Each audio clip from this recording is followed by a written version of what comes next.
Yo soy el doctor Armando Cauti, soy médico oftalmólogo del Hospital Almenara y ahora vamos a ver la clase del ojo y las enfermedades sistémicas. Como saben, la anatomía de la retina es importante para todos los médicos, ¿no? El fondo de ojo representa para el médico una ventana exploratoria de carácter único, gracias a la cual es posible complementar el estudio sistémico de muchos pacientes, ya que me aporta una valiosa información. En el fondo de ojo podemos ver cómo se encuentran las estructuras vasculares, ¿no? Ya que son arteriolas y vénulas que se encuentran a nivel del fondo de ojo, ¿no? Entonces acá ustedes ven las arteriolas y las vénulas, ¿no? Con los chicos, con los alumnos hemos visto cuáles son las arteriolas y cuáles son las vénulas, ¿no? Pueden diferenciar por el calibre del vaso, por el color del vaso, ¿no? Recuerden que la sangre venosa es un poco más oscura, ¿no? Entonces las vénulas van a ser un poquito más oscuras, ¿no? Entonces, por ejemplo, si yo tengo un paciente con alguna enfermedad sistémica como diabetes, hipertensión arterial, vasculitis, también puede presentar una alteración a nivel de la retina, ¿no? Y con un examen de ojo es posible realizar un diagnóstico más completo, ¿no? Y poder inferir que el paciente tiene alguna alteración a nivel de los vasos pequeño calibre, ¿no? De esta manera, el árbol vascular de la retina, el nervio óptico y toda la retina en su extensión pueden ser evaluadas, ¿no? Con un examen de fondo de ojo. Ahora vamos a pasar por las enfermedades sistémicas que corresponden a la clase, ¿no? El ojo en relación con la diabetes mellitus. Ven esta carta de acá, ¿no? 1 de cada 3 diabéticos en el mundo desarrollará retinopatía diabética. Y eso es tanto para los países desarrollados como para los países, como todos los países en realidad, ¿no? ¿Por qué? Porque la diabetes es como una pandemia, ¿no? Actualmente es una verdadera pandemia que afecta tanto a todos los países en el mundo, ¿no? La prevalencia de la diabetes en el 2015 afectaba a 415 millones de personas y un 8.8% se encuentra entre 20 y 79 años. Y se espera que se experimente un incremento significativo hasta alcanzar los 642 millones de pacientes en el 2040, ¿no? Y hemos visto en práctica también pacientes diabéticos, ¿no? A veces los pacientes diabéticos tienen un mal control, ¿no? Para que desarrollen retinopatía diabética tienen que pasar por lo menos 10 a 15 años de retinopatía diabética no controlada, ¿no? A veces ustedes le preguntan a un paciente diabético, ¿cuántos años es diabético? Bueno, 2 años, ¿no? Eso es desde que la han diagnosticado, pero probablemente el paciente tiene muchos más años de diabetes, ¿no? Entonces, ¿qué es la retinopatía diabética? Es una microangiopatía que afecta arteriolas, precapilares, capilares y vénulas de la retina. Es considerada como una de las causas principales de ceguera en Estados Unidos y en Europa, ¿no? Y es la tercera causa de ceguera en América Latina después de la catarata y el glaucoma. Y la segunda causa de ceguera en Europa y Estados Unidos, ¿no? Después de la degeneración macular relacionada. ¿Cuáles son los factores de riesgo? La duración de la diabetes, como dijimos, ¿no? Una diabetes más controlada, 10 a 15 años que no se haya controlado su diabetes, probablemente tiene ya retinopatía diabética, ¿no? Y si tiene retinopatía diabética, tiene también probablemente nefropatía diabética, ¿no? Microangiopatía a nivel del cerebro, el corazón, a nivel de los nervios, ¿no? Tiene neuropatía diabética, está afectado todo el organismo. Un pobre control metabólico, ¿no? Pacientes que no controlan su diabetes con hemoglobinas glicosiladas elevadas, ¿no? Mayor de 6, ¿no? 6.7. Otros factores, la gestación acelera, ¿no? La retinopatía diabética, la hipertensión sistémica, si el paciente es hipertenso también puede acelerar, las nefropatías o la anemia. Entonces, ¿cuáles son las lesiones que aparecen en la retinopatía diabética? Vamos a ver la anomalía de los vasos retinianos, hemorragias en la retina, microaneurismas, ¿no? Todas son anomalías que se ven con un examen de fondo de ojo. Si ustedes no pueden, revisar el fondo de ojo, existen métodos, ¿no? Como retinógrafos o cámaras retinales que te toman una foto del fondo de ojo, ¿no? Entonces, algunos servicios utilizan eso y ponen la foto y el médico ya ve, ¿no? Y si hay una descripción del oftalmólogo mucho mejor, pero con una foto se puede evaluar, ¿no? Los cambios, ¿no? Es más, estas son fotos, ¿no? Retinografías del fondo de ojo. Exudados duros que se caracterizan por acúmulo de material lipídico en la retina, ¿no? Procedente, que va a haber una ruptura de la barrera hematorretinal por exudación lipídica, ¿no? Los exudados blancos, esos blandos que diga, son secundarios a la oclusión de las arteriolas, es decir, son isquemias, ¿no? Lesiones isquémicas que van a estar presentes, ¿no? En los pacientes con retinopatía diabética. Las anomalías microvasculares intrarretinianas, bueno, eso es un poquito más difícil de verlo, ¿no? Son áreas de isquemia a nivel de la retina. Y los neovasos, ¿no? Los neovasos son la proliferación de nuevos vasos, ¿no? O vasos anómalos en la retina, ¿no? Estos vasos anómalos en la retina van a definir el concepto de retinopatía diabética proliferativa. Y de ahí es donde viene muchas veces el sangrado, ¿no? Porque estos vasos tienen facilidad de sangrado, ¿no? Entonces sangra y se llena todo el ojo de sangre, ¿no? Porque puede haber un sangrado de estos vasos anómalos. Y lo otro es desprendimientos reaccionales de la retina, ¿no? O sea, hay una formación de un tejido fibronuclear y neovasos, ¿no? Encima de la retina, que va a traccionar la retina neurosensorial del epitelio pigmentario, lo va a separar, ¿no? Va a separar las 9 capas de la retina del epitelio pigmentario, ¿no? Y va a producir un desprendimiento de retina traccional por retinopatía diabética proliferativa avanzada generalmente, ¿no? Ahora, ¿cuál es la clasificación? Cuando ustedes piden un examen de fondo de ojo, el oftalmólogo tiene que responder de acuerdo a la clasificación internacional, que es la más usada, ¿no? No hay signos de retinopatía diabética. Si hay una retinopatía diabética no proliferativa, ¿no? Puede ser leve, moderada o severa. Y de ahí pasa a retinopatía diabética proliferativa. En la no proliferativa leve hay pocos microneurismas. En la moderada hay más microneurismas, pero menos que en la severa. Y para que sea una retinopatía diabética no proliferativa severa, tiene que seguir la regla del 4-2-1, ¿no? Es decir, más de 20 hemorragias intrarretinales en cada uno de los 4 cuadrantes, ¿no? 4 cuadrantes de la retina, ¿no? Hay cuadrante temporal superior, cuadrante nasal superior, cuadrante nasal inferior y cuadrante temporal inferior, ¿no? Estos son los cuadrantes. Acá están los cuadrantes, ¿no? Este es, por ejemplo, el cuadrante temporal superior, cuadrante nasal, nasal inferior y temporal inferior, ¿no? Así es como se informa. Ya. Presencia de hemorragias, ¿no? Arrosalamiento venoso en 2 cuadrantes o ilmas en 1 o más cuadrantes. Y la retinopatía diabética proliferativa, como su nombre lo indica, es cuando hay neovascularización, o sea, hay neovasos o hemorragias vítricas o prerretinianas, ¿no? Para que haya una hemorragia tiene que haber un sangrado. ¿De dónde ha sangrado? De un vaso anómalo, ¿no?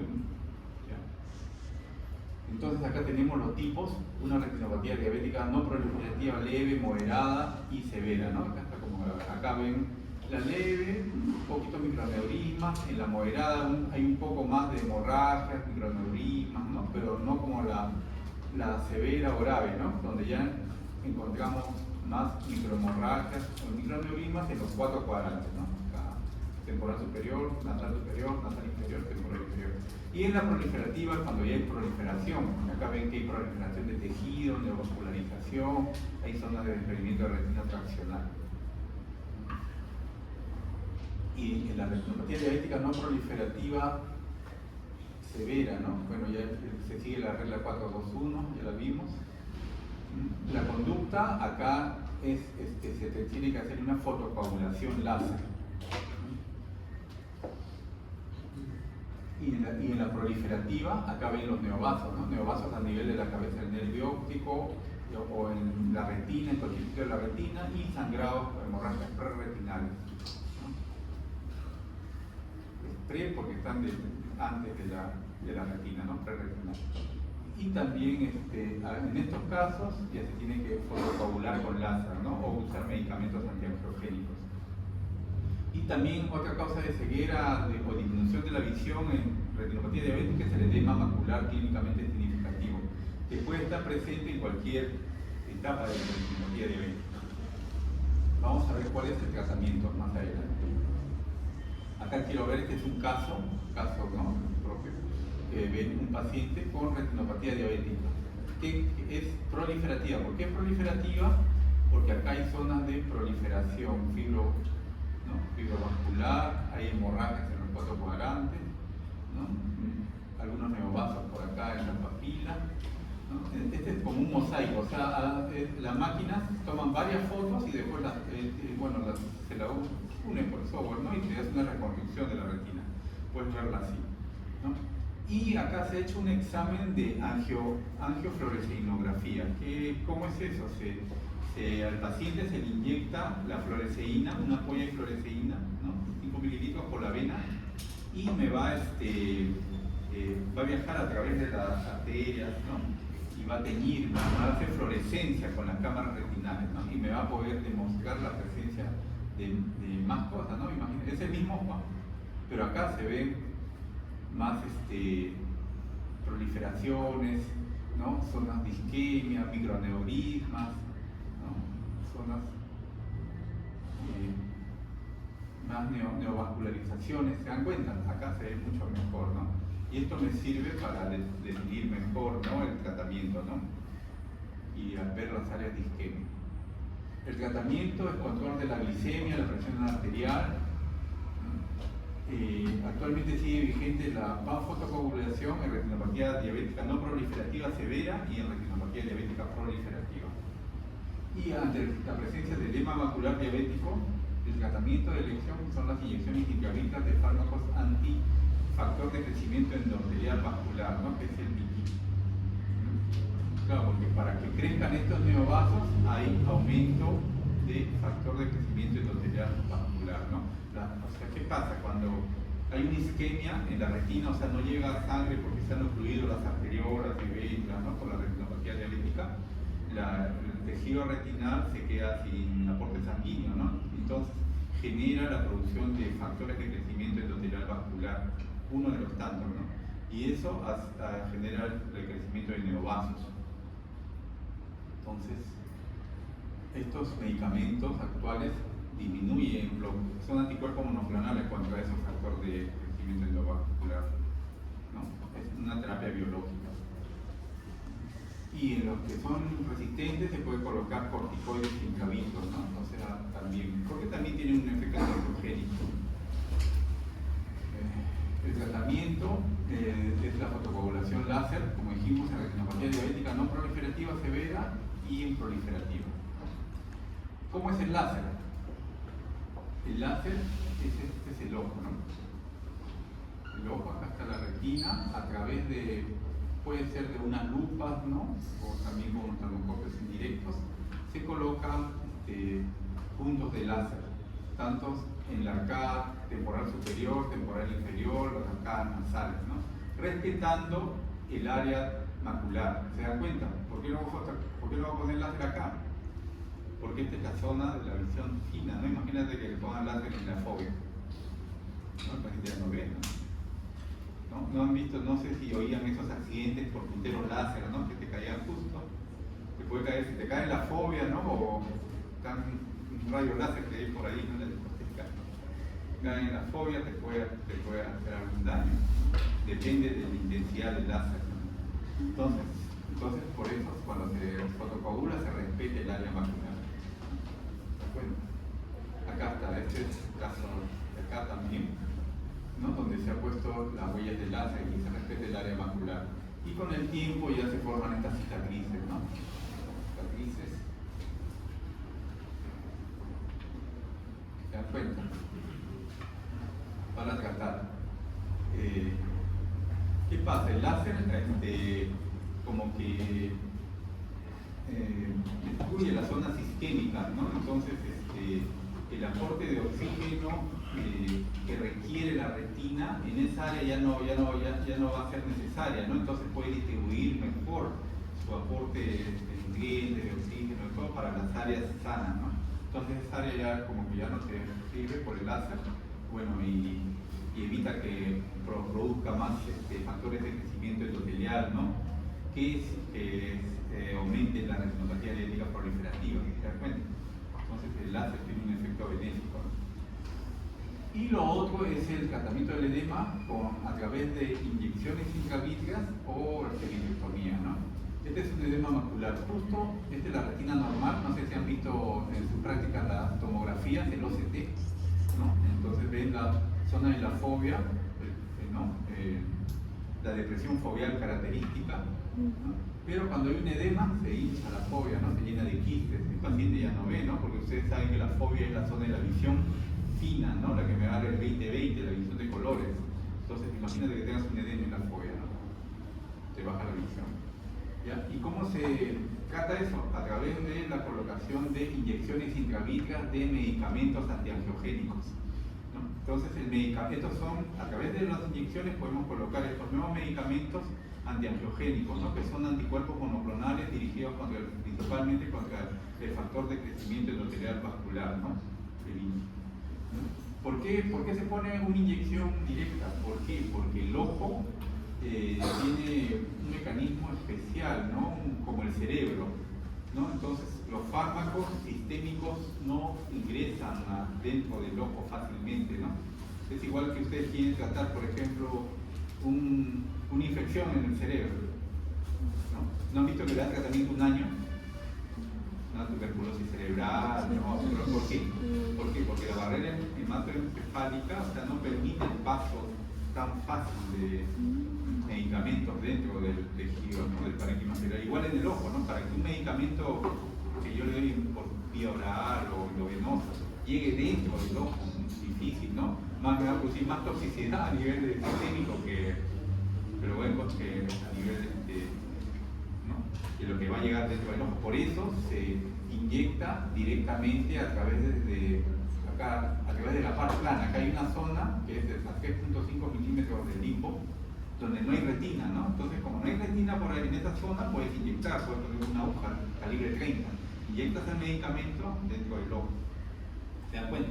Pero con todas las medidas de la asepsia, ¿no? Licencia. El único inconveniente es que tienen que inyectar al año 6 veces, 7 veces, ¿no? Un montón de veces, ¿no? Y son medicamentos costosos, ¿no? Pero bueno. ¿No? Y esto muchas veces se acompaña de la fotocoagulación con láser. Otro tratamiento es la vitrectomía, ¿no? La vitrectomía también se realiza una vitrectomía, o sea, se saca todo el gel vítreo, ¿no? A través de unos equipos de vitreófagos, vitrectomía, ¿no? Y también se puede fotocoagular con láser en ese mismo instante, con los fotocoaguladores, repelamientos, ¿no? Limpieza, o romper las tracciones retinales, ¿no? Acá esa tracción la está cortando con una microtijera, ¿no? Ya son cirugías más complejas, pronósticos también, ¿no? A veces. Bueno, eso es en cuanto a retinopatía diabética, ¿ya? Entonces tienen que tener en cuenta que un tercio, o sea, 1 de cada 3 pacientes con diabetes probablemente va a tener retinopatía diabética, ¿no? Entonces es importante, por eso el examen oftalmológico, ¿no? O sea, un paciente con diabetes que le envías al oftalmólogo y le dices no hay retinopatía diabética, probablemente su diabetes no es tan antigua, ¿no? Es reciente. Pero si ya tiene algún grado de retinopatía diabética, probablemente el paciente tiene, así el día que tiene 5 años de diabetes, ya tiene más de 10 a 15 años de diabetes, ¿no? Y está comprometido también con otras partes del organismo. Entonces ahora vemos la retinopatía hipertensiva, ¿no? Vamos a ver, la retina hay una visualización directa de los vasos sanguíneos, ¿no? Las arteriolas y venas, como dijimos. Hay una prevalencia de 7.8 a 11% causada por alteraciones en el parénquima de los vasos sanguíneos, ¿no? Estos microvasos, ¿no? Hay una constricción focal generalizada en vasos retinianos, coroideos y en la cabeza del nervio óptico que corresponde distintivamente a hipertensión arterial. Por retinopatía hipertensiva se refiere a estos 3 conceptos, ¿no? Tanto la retinopatía hipertensiva propiamente dicha, a la coroidopatía hipertensiva, que son los vasos de las coroides, ¿no? La coroides que está debajo de la retina, también hay una coroidopatía hipertensiva, y a una neuropatía óptica hipertensiva, ¿no? Todo esto se refiere a la retinopatía hipertensiva, ¿ya?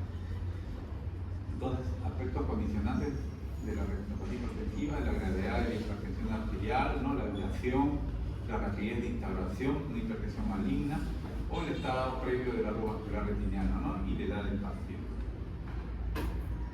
La fisiopatología de la coroidopatía hipertensiva. Sucede en hipertensiones arteriales agudas y graves, ¿no? En jóvenes donde los brazos son flexibles y no escleróticos. Por ejemplo, sobre todo en la hipertensión del embarazo, ¿no? En la eclampsia o preeclampsia, ¿no? En las hipertensiones arteriales esenciales. diferenciales, en enfermedades renales, en el feocromocitoma, ¿no? Donde encontramos hipertensiones arteriales agudas, ¿no? En el hospital, en los hospitales generalmente se desarrolla oftalmología hospitalaria, ¿no? Entonces ahí uno puede observar todas las alteraciones, ¿no? Sistémicas, ¿no? Por ejemplo, los servicios de obstetricia, ¿no? Generalmente el paciente dice, no veo, o tienen visión borrosa. ¿Por qué? Porque han hecho una coroidopatía hipertensiva por preeclampsia o eclampsia, ¿no? Ya cuando vean, cuando roten, todavía no han rotado, ¿no? Por obstetricia, ahí probablemente van a ver, ¿no? O ustedes van a saber ya a qué se refiere el paciente, ¿no? Que por su hipertensión arterial súbita, por la preeclampsia o eclampsia, que son hipertensiones del tercer trimestre, sobre todo, y pueden aparecer estos casos. La fisiopatología de la coroidopatía hipertensiva y ruptura de la barrera hematorretiniana a nivel del epitelio pigmentario de la retina, ¿no? Y hay un daño y pasa líquido a nivel subretiniano, ¿no? A nivel del espacio subretinal y causa un desprendimiento de la retina exudativo. Hay una necrosis fibrinoria de las arteriolas, hay conclusión infarto y en la angiofluorescinografía hay hipoperfusión, ¿no? De la coroidopatía. Acá ven, acá hay como una está hinchadita, está levantada en la retina y desprendimiento seroso de la retina, ¿no? Acá también, desprendimientos serosos, infartos múltiples, ¿no? Hay fases, vasoconstrictiva, exudativa, ¿no? Cambios escleróticos, complicaciones, sobre todo en la exudativa, ¿no? Donde hay desprendimientos de retina serosos, ¿no? Porque tienen que recordar, el desprendimiento de retina puede ser reumatógeno o no reumatógeno, ¿no? Reumatógeno es cuando hay un reuma, un agujero, ¿no? Entonces, pero estos no, estos son desprendimientos de retina exudativos, ¿no? Acá no hay agujeros, no hay nada, ¿ya? Hay una alteración. Y lo otro es la neuropatía óptica hipertensiva, ¿no? Secundaria encefalopatía hipertensiva por incremento de la presión intracraneana o por isquemia, ¿no? A nivel hay afectación de los vasos coroideos que irrigan la cabeza del nervio óptico, ¿no? Y una difusión de sustancias vasoconstrictoras de la coroide peripapilar, ¿no? Acá ven la cabeza del nervio óptico, ¿no? Está hinchada, ¿no? Está hinchada, hay un edema de papila, ¿no? Una papila, ¿okay? Por hipertensión. Y acá hay una estrella macular asociada a un edema, ¿no? Edema papilar. En el fondo de ojo se caracterizan. Ahora vamos a pasar los cambios retinales en retinopatía hipertensiva. ¿Ya? Esto es retinopatía hipertensiva, ¿no? ¿Ya? Hay constricción focal, estrechamiento arterial focal, ¿no? Extravasación y esclerosis generalizada. ¿Ya?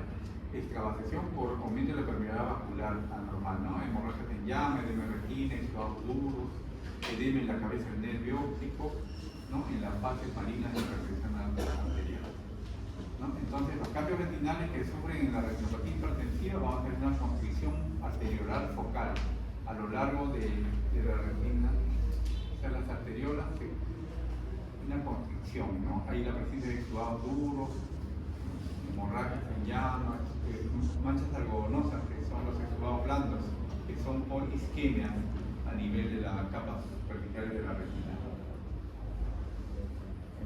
Hay esclerosis arterial generalizada, degeneración hialina, estrechamientos de las luces, ¿no? Los hilos de plata, los hilos de cobre, que clásicamente lo definían antiguamente, ¿no? Arterial sin hilo de cobre por aumento del reflejo termoscópico de la pared. Acá. Estos son exudados algodonosos por oclusión arteriola fina y generación de manchas isquémicas retinianas profundas. Entonces los exudados algodonosos son por isquemia y los exudados duros son por acúmulo de líquidos por extravasación. En cuanto a los cambios vasculares, acá vemos los estrechamientos venosos de los cruces arteriovenosos, ¿no? Entonces la arteria al pasar por la vena, ¿no? Por encima produce una indentación y hay dos signos, ¿no? El signo de Gahn y el signo de Salus. En el signo de Gahn vamos a ver que tiene dos zonas palias iguales a ambos lados. A diferencia del signo de Salus, la vena va a sufrir cambios en índice o es por constricción, ¿no? Focal. este signo de... Acá está, ¿ves? Esta, ¿no? La arteria está encima de la vena, ¿no? Y como que lo intenta, ¿no? Y produce a los dos lados un estrellamiento, ¿no? Este es un signo de Gantt, porque la arteria, la vena sigue su misma trayectoria, ¿no? No está deformada, ¿no? Las hemorragias retinianas, están las hemorragias retinianas.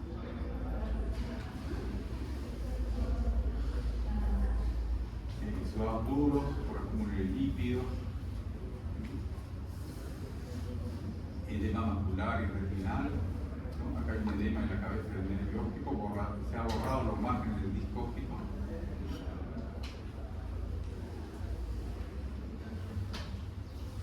Alteraciones a nivel de la mácula que pueden aparecer, con este ya es una hipertensión grado 4, ¿no? Un edema macular. ¿Ya? Entonces, vamos a seguir la clasificación de retinopatía hipertensiva de Kay, Wagner y Barker, ¿no? El grado de 4 grados, ¿no? El grado 1, no hay vasoconstricción y una tortuosidad vascular nada más. En el grado 2 hay vasoconstricción arteriolar focal, dilatación medular y algunas hemorragias. El grado 3 y el 4 son los más afectados, ¿no? En el grado 3 hay vasoconstricción arteriolar generalizada, vasoespasmo, coroideo, estrella macular, exudados duros, áreas de microinfartos y numerosas hemorragias. Y en el grado 4 hay lo mismo que el grado 3, pero hay la presencia de un edema de la papila, ¿no? O sea, un edema de la cabeza del nervio óptico. Eso es lo que me va a diferenciar el grado 4. ¿No? Grado 1, 2, no, el grado 1 es tortuosidad generalizada, el grado 2 algunas contracciones, microhemorragias. El grado 3 es más hemorragia, grado de la retina, pero el grado 4 ya hay un edema, toda la anterior más edema y papila. ¿Me cuento? Son preguntas interesantes, tienen que saber.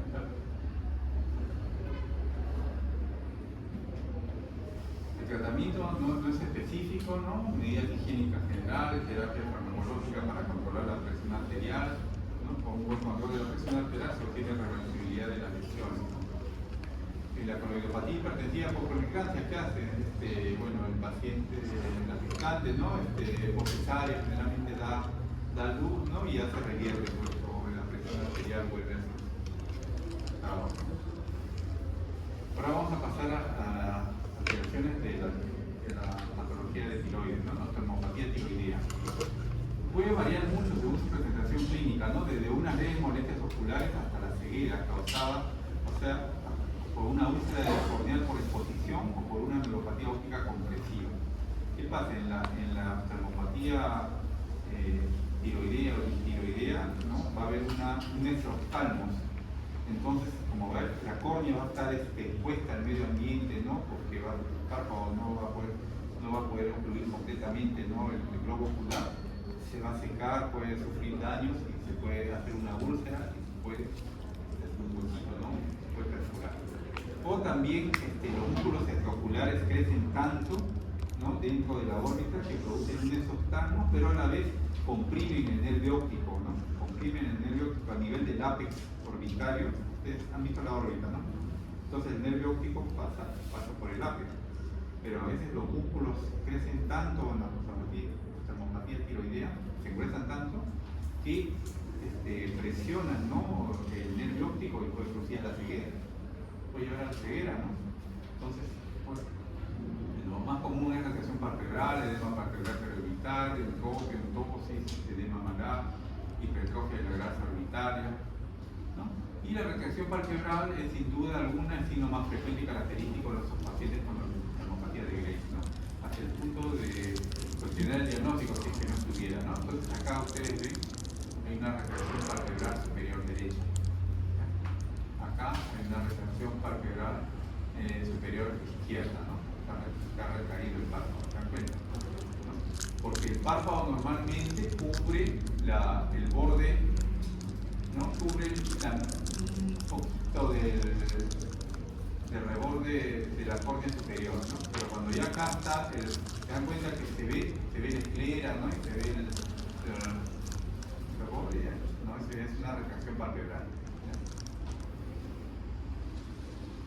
Acá están los 10 signos secundarios, ¿no? Con sus nombres, para que lo puedan estudiar. Generalmente son retracciones palpebrales, superiores, inferiores. Estos oftalmos es una de las manifestaciones clínicas más frecuentes, ¿no? Entre un 40 y 75% de los pacientes con Gray presentan en algún momento de su enfermedad. Y suele ser axial, tanto unilateral como bilateral, ¿no? O sea, ¿a qué me refiero cuando es axial? Cuando hacia adelante, ¿no? Porque es una proptosis, más que todo es oftalmo se refiere, ¿no? Porque proptosis es cuando hay un tumor, algo que, ¿no? Una proptosis no axial, ¿no? O sea, como que el ojo está para un costado, ¿no? Entonces eso ya no es otra cosa, ¿no? Probablemente hay una masa en la órbita que está detrás del globo ocular que está empujando, ¿no? ¿Ya? La etiología más frecuente sigue siendo la estrobopatía de Gray, ¿no? Con sus oftalmos axiales. Para su medición utilizamos aparatos, ¿no? Como los termómetros. Alteración. Ahí acá ven, ¿ven? Acá ven, este es un corte coronal de una tomografía de órbita, ¿no? Entonces van a ver el tamaño de los músculos extraoculares, ¿no? Acá están el recto superior, inferior, ¿no? Nasal, temporal. Y vean cómo se han engrosado a este nivel. ¿Se dan cuenta? ¿No? Entonces eso puede ocasionar a nivel, ¿no? Bueno, acá tiene una patología de seno maxilar, ¿no? El músculo más frecuentemente afectado es el recto inferior, seguido del recto medio generalmente. O sea, el recto inferior es este, seguido del recto medio. ¿Se dan cuenta? ¿No? Entonces, el recto lateral queda afectado excepcionalmente, ¿no? El recto lateral es el chiquito. El cuadro más característico es el escaladismo vertical, ¿no? Con la elevación de la mirada, ¿no? Y diplopia, pueden haber. Bueno, eso es en cuanto a Grace, ¿no? Tomografía de Grace. ¿Cuál es el tratamiento? Generalmente van desde corticoides, pulsos de metilprednisolona, ¿no? Radioterapia, o anticuerpos, también medicamentos, terapia biológica, ¿no? Anticuerpos monoclonales, o hasta cirugía de compresiones orbitales, ¿no? En algunos casos la hacen acá rotura de la pared del piso de órbita, ¿no? Eso es más invasivo, ¿no? Vamos a ver alteraciones de la glándula lacrimal y de la superficie ocular, ¿no? Las alteraciones también se presentan en la tomografía de Gray, ¿ya? Ven quemosis, ojos rojos, inflamaciones, queratitis por exposición, ¿no? Acá ves, hay una retracción palpebral superior, inferior, quemosis. Quemosis significa que la conjuntiva se ha llenado de líquido y se ha inflamado, ¿no? Se ha salido como un globito hacia afuera. ¿Se dan cuenta? ¿Están viendo? Una quemosis, ¿no? Y eso afecta a la lubricación. Entonces el ojo se puede alterar, la córnea sobre todo se puede alterar, ¿no? Hiperemias. Ahora vamos a pasar a las enfermedades reumáticas. Las enfermedades reumáticas van a producir y se asocian con complicaciones oftálmicas, ¿no? Cualquier parte del globo ocular puede verse afectada, ¿ya?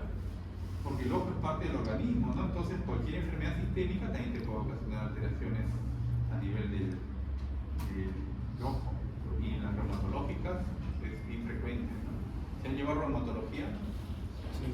Y ahí han visto alteraciones de escleritis, episcleritis, úlceras corneales, ojos secos, síndrome de Sjögren, ¿no? ¿No? Queratitis. Puede haber ojos secos, uveitis. En la clase anterior fue de uveitis, ¿no? Hicieron inflamaciones de la uve, escleritis, inflamaciones de la esclera. Ya que la esclera, su origen embrionario es el mismo origen que las articulaciones, ¿no? Cartílagos, ¿no? Entonces eso hace igualito, ¿no? Te da una artritis, pero también te da una escleritis, ¿no? Inflamación. Vasculitis retinianas, neuropatías ópticas, neuritis. Entonces, la artritis reumatoidea también suele asociarse a síndrome de ojos secos, secundario escleritis y episcleritis, ¿no? Entonces son ojos rojos, ¿no? Ojos rojos dolorosos, ¿no? La esclera duele, el movimiento ocular. Y son manifestaciones más comunes. También la queratitis, ¿se dan cuenta? El síndrome de Sjögren, que se caracteriza por afectación, ¿no? Ojos secos, ¿no? Disminución de la producción de lágrimas, ¿no? Las lágrimas, va a haber pobre producción de lágrimas,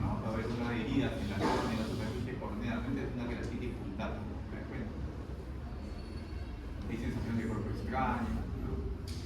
Entonces, las espondiloartropatías, ¿no? Las espondilitis, suelen complicarse con uveitis. La espondilitis anquilosante es la parte anterior de la uvea, ¿no? La parte anterior de la uvea es la más afectada en la espondilitis anquilosante. A veces las artritis psoriásicas, las artritis reactivas, ¿no? Puede ser vanilitis. Acá este es un paciente con espondilitis anquilosante que tiene un hipopio, ¿no? Una reacción inflamatoria en el cámara anterior, ¿ya? O precipitado recalquerático. Entonces, a veces el paciente puede venir con un dolor lumbalsacro, ¿no? Y pueden ser, inclusive hasta pueden ser catalogados para operarse de hernias discales, todo, ¿no? Pero puede ser que tenga una espondilitis, ¿no? Anquilosante.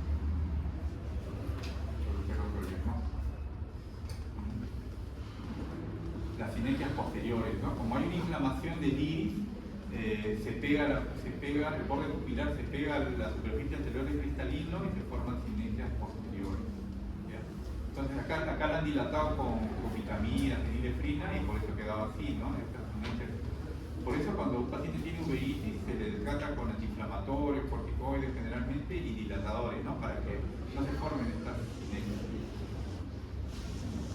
Las uveitis crónicas están asociadas al HLA-B27, ¿no? Uno tiene que hacer un estudio de HLA-B27, enfermedad reumatológica, infección. El síndrome de Raynaud, ¿no? Porque es la artritis reactiva. Ocurre 1 a 6 semanas después de una infección, generalmente infección del tracto urinario o gastrointestinal, ¿no?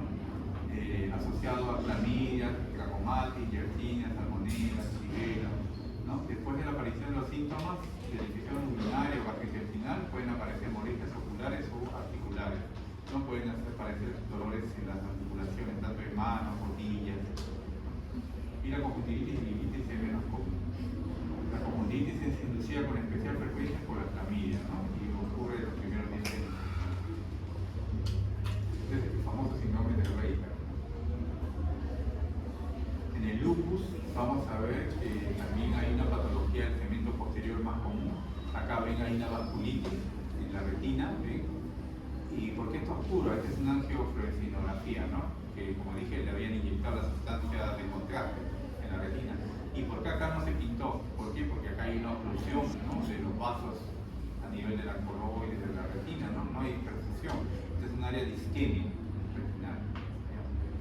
Justo por la vasculitis. La vasculitis está hecha que están incluidos los microvasos.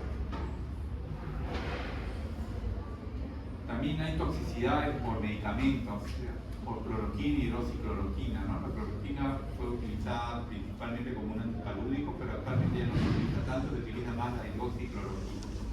Y sus efectos tóxicos sobre la retina se observan a nivel de la mácula, ¿no?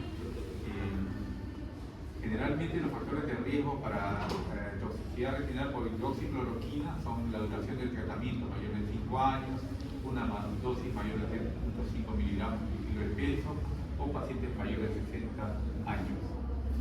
Y también pacientes con bajo peso, ¿no? No es igual que darle a un paciente una dosis de 400 miligramos de hidroxicloroquina, ¿no?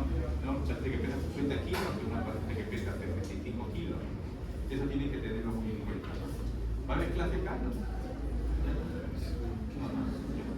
Entonces, eso tiene que ver bien cuando dan tratamiento el peso de los pacientes, ¿no? No es igual que 70 kilos que 40, 45 kilos, ¿no? En nuestra población a veces hay pacientes que pesan un poquito, ¿no?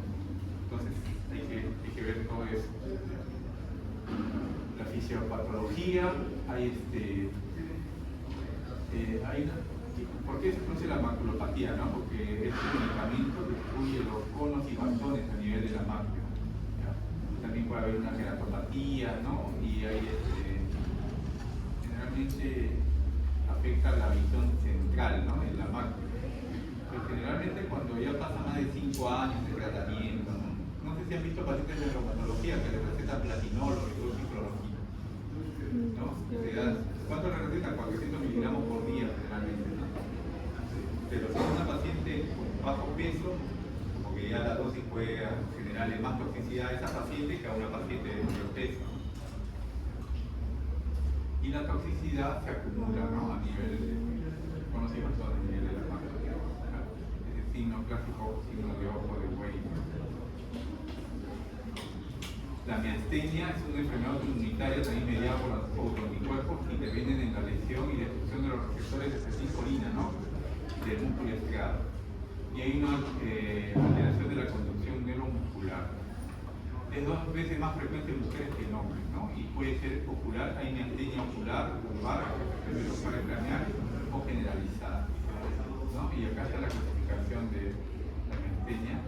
La miastenia ocular pura, ¿no? Que es limitada a los músculos oculares externos y del párpado. Ahí, ¿no? Esta es una miastenia sistémica, ¿no? Miren estas fases características. Los síntomas empiezan típicamente en la tercera década de forma fatiga indolora, a menudo provocada por ejercicio físico, con frecuencia acompañada de tosis y diplopia. Hay tosis palpebral, o sea, caída de párpado y diplopia, ¿no? Visión doble. La fatigabilidad afecta a la musculatura de las extremidades, la expresión facial, ¿no? De los movimientos oculares, la comunicación y la... ¿no? Hay debilidad generalizada. Y en la miastenia ocular hay una tosis o caída del párpado superior derecho, ¿no? Y para compensar, ¿qué hace, no? Ustedes ven que acá levantan la ceja, ¿no? Para tratar de abrir más. Eso hace que esto también se levante un poquito acá el párpado, ¿no? Acá tiene la reacción a la izquierda, pero secundaria, ¿no? ¿A qué hora es la clase?